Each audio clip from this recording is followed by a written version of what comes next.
Empezar agradeciendo a todos y cada uno de los participantes que han hecho esta tarde, noche, realmente unas presentaciones que describen espectacularmente la realidad objetiva. Gracias a Javier Larrondo por mostrar la situación de la dictadura cubana, que es la dictadura jefe y la responsable de todo lo que aquí se ha descrito. El crimen organizado en las Américas está liderado por la dictadura de Cuba desde hace 63 años y está tolerado por lo que se llaman las democracias de las Américas desde ese mismo tiempo. Gracias a Berta Valle por su conmovedor testimonio y por la lucha permanente que hace a favor de los presos políticos en Nicaragua, que abarca a los presos políticos en todas las Américas. Gracias a Alfredo Romero por ese trabajo extraordinario desde el Foro Penal Venezolano, donde ha contribuido a institucionalizar la denuncia y la defensa de los presos políticos en las Américas. Gracias al doctor Abogadro de la Argentina, que nos ha traído un tema extraordinario de que en la Argentina hay presos políticos instaurados por el kirchnerismo, rompiendo el orden jurídico para castigar a quienes en su momento defendieron a la Argentina y a los argentinos del ataque criminal de las guerrillas alentadas por el castrismo en la década de los 70 y los 80. Los defensores de esa patria y ganadores de esa guerra llamada sucia son hoy día presos políticos. Gracias a Antúnez por ese testimonio personal que no tiene comentario por el hecho que describe tu presencia misma y tu actitud de lucha permanente por los derechos humanos. Gracias a doña Moli de la Sota, que representa el sector de los militares presos políticos en Venezuela, que los hay en todo el resto de los países, están en Cuba, están en Nicaragua, están en Bolivia. Los militares de honor, los que se deben a la República, están presos. Y en general, la gente que al parecer ha quebrado sus principios está al servicio de los regímenes dictatoriales. Porque las dictaduras han convertido las Fuerzas Armadas de la nación en los grupos armados del régimen y le han quitado toda institucionalidad y toda fortaleza. Cuba no tiene Fuerzas Armadas de la nación, Venezuela no tiene Fuerzas Armadas de la nación, Nicaragua no tiene Fuerzas Armadas de la nación y Bolivia tampoco. Son grupos que son transformados en grupos de soporte y sostenimiento para la violación de los derechos humanos y para el soporte de terrorismo de Estado. Esos no son Fuerzas Armadas. Las Fuerzas Armadas son el pueblo en armas, que defienden al pueblo en el marco de la democracia y de los principios y valores que sostienen la libertad. Gracias a nuestra querida Ileana Labastida por haber traído la obra de este joven cubano nacido en el castrismo, artista héroe que está preso político hoy día en Cuba por defender lo que él cree que no es otra cosa que la libertad. Gracias a César Quiroga por su análisis jurídico sobre el informe de torturas y asesinatos que fue firmado y emitido el 21 de diciembre del año 2021, del año pasado, por la Comisión Interamericana de Derechos Humanos y que fue guardado en reserva durante 9 meses, que se acaba de filtrar y que, escándalo, señala los crímenes que cometió Evo Morales y su grupo delictivo detentando el poder para imponerle a Bolivia lo que llaman la Constitución del Estado Plurinacional y quebrar la defensa civil de Bolivia que estaba defendiendo la República de Bolivia. Gracias a Luis Galeano por esa presentación tan extraordinaria que muestra lo que es un exiliado y lo que es un exilio. Dicho esto, yo quiero ofrecer algunas evidencias que las exposiciones de ustedes presentan, demuestran y prueban. Primero, en el siglo XXI hay presos, torturados y exiliados políticos en las Américas bajo un proyecto criminal denominado socialismo del siglo XXI, castrochavismo, liderado, dirigido y controlado por la dictadura de Cuba y que hoy día controla los pueblos oprimidos de Cuba, Venezuela, Bolivia y Nicaragua. Segundo, los presos políticos, los torturados y los exiliados es algo que está sucediendo en presente continuo, está pasando ahora mismo. En este mismo momento se están tomando más presos políticos, los que son presos políticos están sufriendo tortura y el exilio está aumentando. O sea, no estamos hablando de historia, estamos hablando de una realidad lacerante actual, en la que además se utiliza un término que ha acuñado el Foro Penal venezolano, que es la puerta giratoria.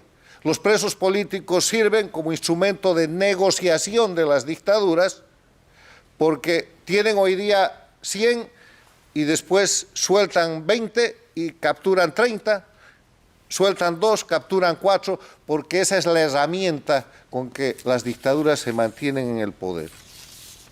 Tercero, el sistema dictatorial que mantiene a los presos políticos, que tortura y que ha generado y genera los exilios, no es política, es crimen organizado transnacional. El principal delito que cometen es terrorismo de Estado.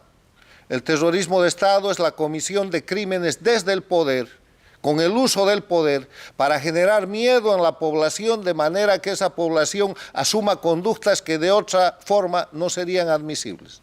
El miedo, por eso hay presos políticos, por eso se tortura y por eso se exilia. Lo que el G2 cubano llama la vacuna, para que lo que le está pasando al esposo de Berta Valle, o lo que le ha pasado a Antúnez, o lo que le está pasando a la expresidenta de Bolivia, Áñez, o lo que le está pasando en Venezuela a los militares presos, o lo que le está pasando a los presos políticos de la Argentina, sea el ejemplo para que nadie se anime a oponerse a estos regímenes de terror, terrorismo de Estado. Son crímenes de lesa humanidad, han generado crisis humanitaria en la región. Las Américas tienen hoy día la crisis humanitaria de Venezuela y de Cuba, que se refleja no solamente con que han establecido narcoestados, sino porque a través de la migración forzosa están afectando toda la región, inclusive el país más poderoso del mundo, que es Estados Unidos, que está viviendo hoy día esa presión como efecto de hechos criminales cometidos por esto que se llaman dictaduras encabezadas por Cuba. Y todo esto son violación a los derechos humanos. Cuarta constatación, las democracias, los líderes democráticos, coexisten con esto, toleran esto o son cómplices de esto. Esta es la gran pregunta. ¿Cómo podemos nosotros tener testimonios, informes de las Naciones Unidas, informes de la Comisión Interamericana de Derechos Humanos, para todos los casos? Hay para Nicaragua, hay para Cuba, hay para Bolivia, hay para Venezuela. Tenemos casos en preparación y tratando de avanzar en base al Estatuto de Roma en la Corte Penal Internacional y nada pasa. Ahí siguen los regímenes, 63 años Cuba, que hacía lo mismo en el siglo pasado. Organizaba guerrillas, invadía países, hacía tráfico de esclavos, fue el primer narcoestado. O sea, todo lo que estamos viendo en el siglo XXI no es sino el castrismo del siglo XX convertido en castrochavismo con la plata que le puso Chávez. Pero esto está sucediendo. Y los líderes regionales, nacionales y mundiales hacen lo que Beatrice ha expuesto al empezar. Informes, declaraciones, más exhortos, y los ciudadanos están cansados ya de las invocaciones y hay suficiente prueba plena de delitos infraganti que se están cometiendo en la región por las dictaduras criminales de Cuba, Venezuela, Bolivia y Nicaragua, que son un solo consorcio, no son diferentes. Los métodos, los sistemas, los operadores de este mecanismo de presos políticos, tortura y exilio son los mismos. Entonces ahí hay un gran señalamiento a las democracias a cumplir con su tarea, que es la tarea de restaurar el Estado de Derecho internacional y terminar con las dictaduras. Dictaduras que han sometido, y este es el quinto elemento, a pueblos enteros a estado de indefensión y de impotencia. Pese a eso, en Cuba, en Venezuela, en Bolivia y Nicaragua hay resistencia civil.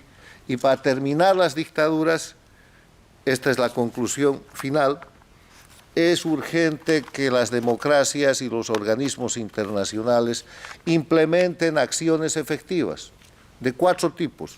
Políticas, empiecen retirando sus embajadores, empiecen señalando que las democracias no pueden tener representación plena política en países que están gobernados o donde el poder se detenta por el crimen organizado. No se pongan los líderes políticos en el mismo nivel de los criminales. Yo no creo que Díaz-Canel, yo no creo que Maduro, yo no creo que Evo Morales, Arce Catacora u Ortega estén al nivel de un presidente electo, por bueno o malo que sea, como el presidente del Uruguay, del Paraguay, de Costa Rica, del Brasil o de donde fuera, sin importar su posición ideológica. Entonces, líderes democráticos, dense su lugar. Retiren sus representaciones diplomáticas de los países donde el poder es detentado por criminales, vinculados al narcotráfico, al terrorismo y a estos crímenes de lesa humanidad que hoy día se han probado en este foro. Segundo, sanciones individuales que se están practicando y que muchos organismos no gubernamentales han empezado a trabajar. Los dictadores no operan solos, detrás del dictador hay un gabinete, hay un sistema de seguridad, hay mandos militares, mandos policiales, jueces, fiscales, hay una larguísima lista de criminales operando para sostener las dictaduras. Hay que ponerlos en evidencia, hay que mostrarle al mundo su foto, su nombre completo, el lugar donde viven y quiénes son. No pueden permanecer en el anonimato los verdugos que cometen los actos que hoy día se han probado en este foro. Tercero, sanciones económicas. Para terminar con las dictaduras en las Américas, bastaría, en mi criterio, el 20 o 25% de las medidas de sanción económica que se están imponiendo hoy día a Rusia por efecto de la invasión a Ucrania. Inhabilitaciones a los bancos centrales, restricciones de comercio, inclusive restricciones de acceso al SWIFT internacional para el intercambio comercial. Y verán cómo las dictaduras caen en cuestión de semanas y pacíficamente. Y finalmente, el tema jurídico de aplicar las normas que tanto se han mencionado aquí.